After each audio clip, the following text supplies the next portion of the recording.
जय गुरुदेव। सभी साधकों का स्वागत है। और देखिए, आज मैं एक साधक के अनुभव लेकर थोड़े से आया हूँ कि कभी कभी जब हम सब कुछ छोड़ देते हैं, निराशा में चले जाते हैं और फिर ना कभी जो हम साधनाएं करते रखते हैं जीवन में अपने, वे किस रूप में जागृत हो जाएं, किस रूप में साधक के समक्ष आकर के खड़ी हो जाएं, ये कहा नहीं जा सकता। और इसीलिए मैं कहता हूँ कि जो भी आप साधना कर रहे हैं, विधान कर रहे हैं, तो आप प्रॉपर तरीके से करें, उसे छोड़ें ना, साधना आपकी जो है खंडित ना हो पाए।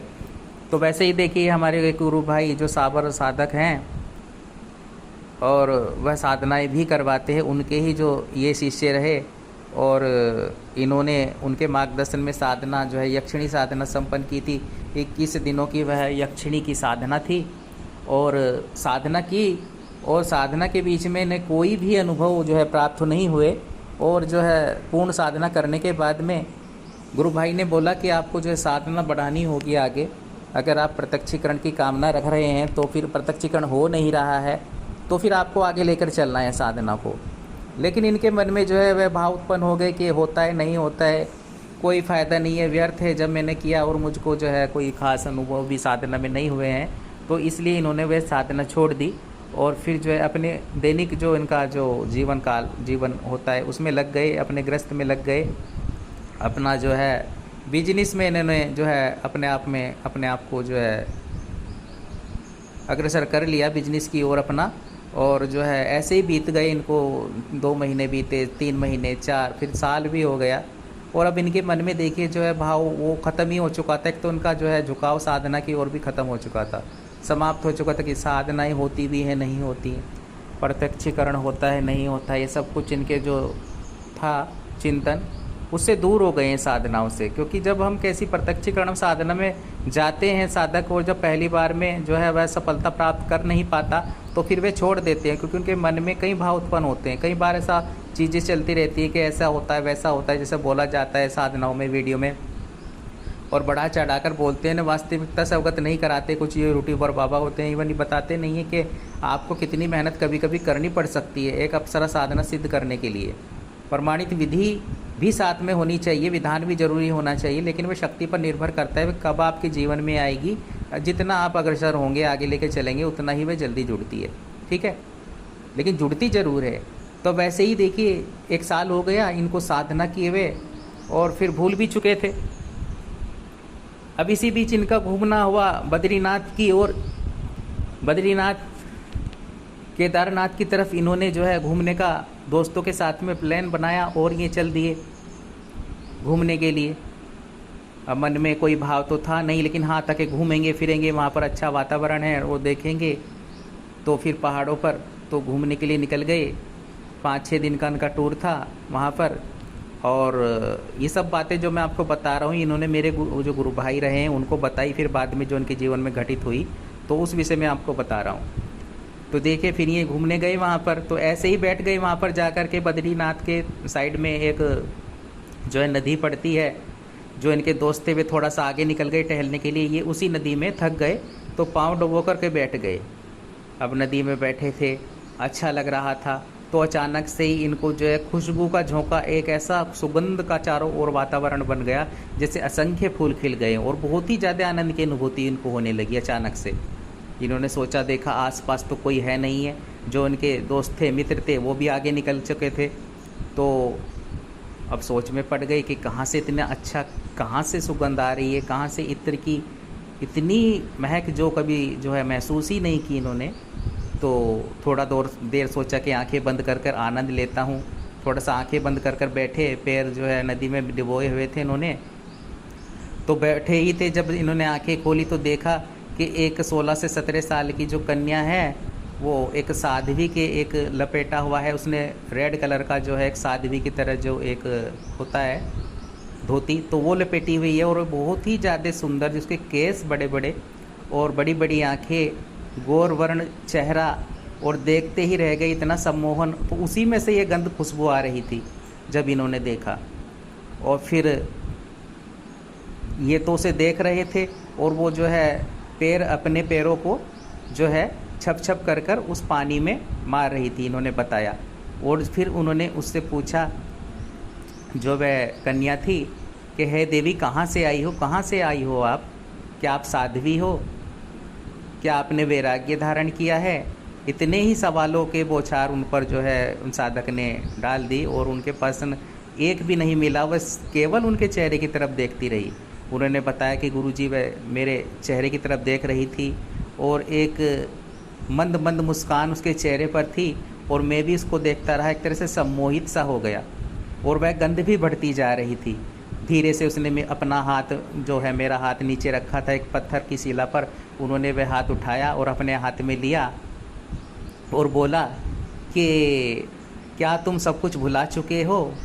और मैंने कहा किस बारे में, किस चीज़ के बारे में? कि तुमने भी कभी जो है वह साधना संपन्न की थी और यक्षिणी की जिसकी तुमने साधना संपन्न की थी, मैं वही हूँ, वही यक्षिणी हूँ। और इतना सुनना था और मेरे जो है बताया उन्होंने कि गुरुजी, आँखों से आंसू की धाराएं बहने लगी कि गुरुजी के वही जो है बोल स्मरण हो उठे, वही चीज़ें याद आ गई कि जीवन के किसी न किसी मोड़ पर ये जो तुमने साधना संपन्न की है, ये जब तुम छोड़ भी दोगे तब भी किसी न किसी मोड़ पर जीवन के जागृत हो उठेगी, चैतन्य हो उठेगी, तुम्हारे सम्मुख आ खड़ी हो सकती है। क्योंकि जो मैंने तुम्हें विधान करवाया है, जो मैंने तुम्हें साधना करवाई है, वो निष्फल हो ही नहीं सकती है। कि अगर तुम बढ़ना भी नहीं चाहते हो, तुम छोड़ भी दोगे तब भी ये तुम्हारा पीछा नहीं छोड़ेगी और जीवन के किसी पड़ाव पर, किसी क्षण पर ये तुम्हारे सामने प्रत्यक्ष रूप से यक्षिणी आकर के खड़ी हो जाएगी।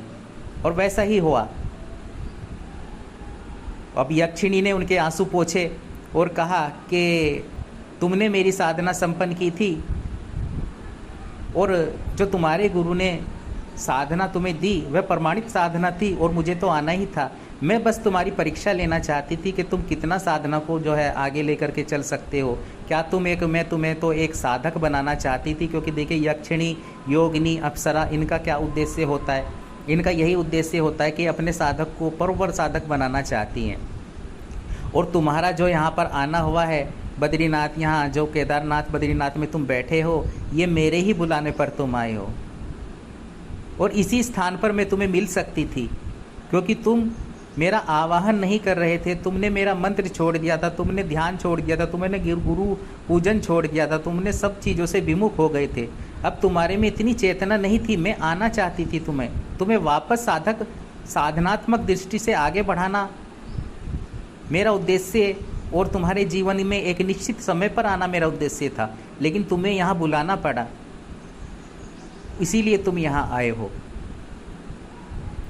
और इससे अलग कितनी ही बातें फिर मैंने, साधक ने उन्होंने बताया अपने गुरु से कि गुरुजी, कितनी ही बातें मैंने आनंददायक क्षण उस यक्षिणी के साथ बिताए। और फिर उसने जो है वचन दे करके वह चली गई और वह आनंद के क्षण जो है साधक को वहाँ यक्षिणी की देखे सिद्धि प्राप्त हो गई थी। जो उसने साधना वहाँ की, मेरा कहने का उद्देश्य है कि वहाँ केदारनाथ बद्रीनाथ में जब वो पहुँचा, परिवार से अलग, अपने बच्चों से अलग, जब सबसे ही विमुख हो गया, जब साधनाएं भी छोड़ दी, जब सब चीज़ से हट गया, तब उसके जीवन में यक्षिणी का प्रवेश हो गया। और उस यक्षिणी का हुआ जिसकी उसने साधना संपन्न की थी, जिसे किए हुए भी उसे 1 साल हो गया था। और वापस मित्र आ चुके थे इसी बीच, और आंखों से अश्रु की धारा निरंतर बह रही थी। उसके जाने का जो है, यक्षिणी के जाने का जो पल थे, वो अब भी आंखों में अश्रु की धारा के रूप में बह रहे थे। उन साधक के साथ साथ अपने गुरु का कहा हुआ बातें भी स्मरण हो रही थी कि कितना कुछ प्राप्त कर सकता था, कितना जो गुरु अगर कहते तो यक्षिणी को मैं पहले ही सिद्ध कर सकता था, लेकिन मैंने विश्वास किया नहीं।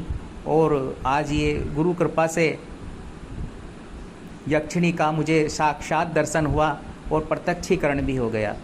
इसी बीच मित्र आ चुके थे और बोला कि क्या हुआ, ऐसा स्तंभ क्यों हो? शरीर मेरा काँप रहा था और उनसे तो मैं कुछ बता नहीं सकता था, क्योंकि वह साधना की दृष्टि से बहुत दूर थे और शायद वे इन बातों को समझते भी ना। और वहाँ से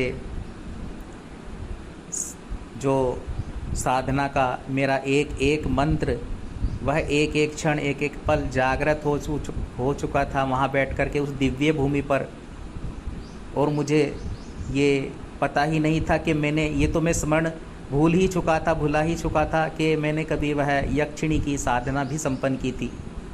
और सब कुछ उसने याद दिला दिया, एक एक पल एक एक क्षण जो मैंने बिताया निराशा में, हताशा में, साधना के बीच में, वह सब कुछ स्मरण हो पाया।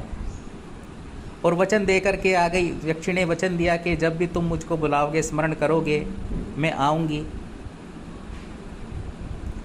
और निश्चित रूप से आऊँगी।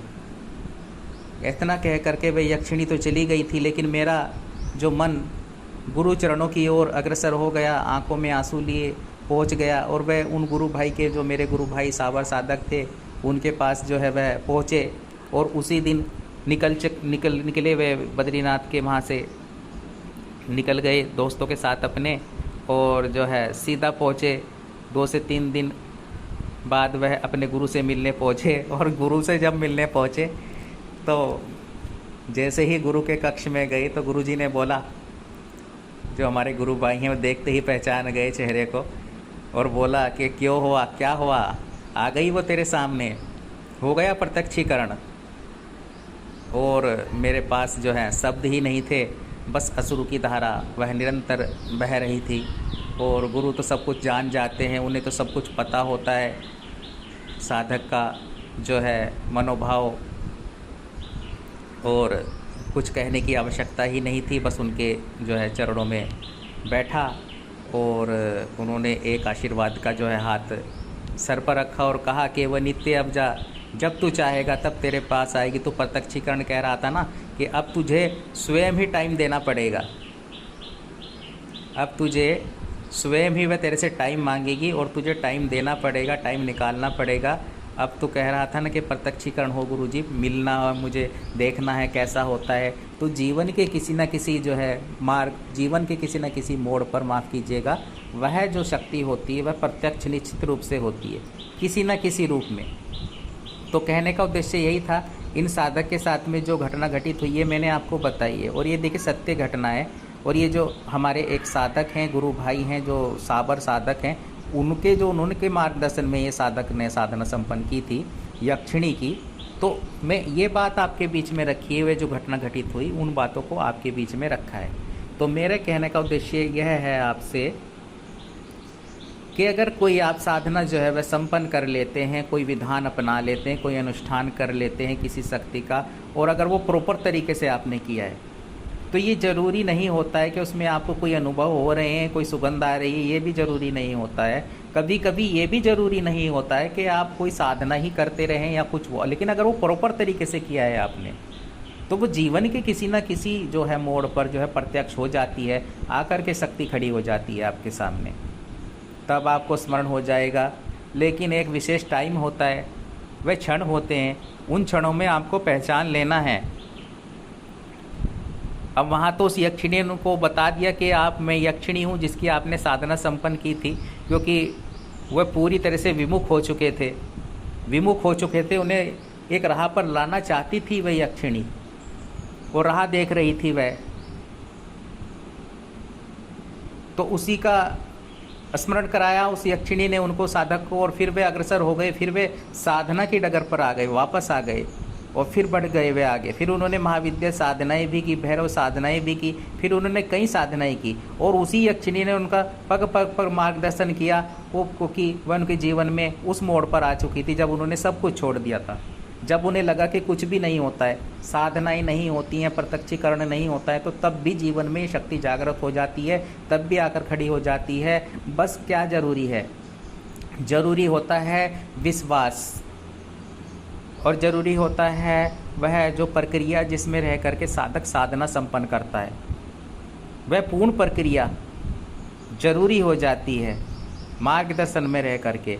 फिर निश्चित रूप से जीवन के किसी न किसी मोड़ पर तो वह शक्तियाँ अपने आप जागृत हो जाती हैं, अपने ही आप आपको बुला लेंगी, खींच कर बुला लेंगी, आप चाहे ना चाहे।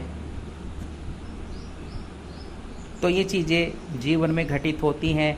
इसीलिए मैं कहता हूँ कि कब कौन सी शक्ति आए ये निश्चित नहीं होता है। हमारा कार्य क्या होना चाहिए, एक साधक का काम क्या होना चाहिए, साधना को करा और फिर आगे बढ़ना।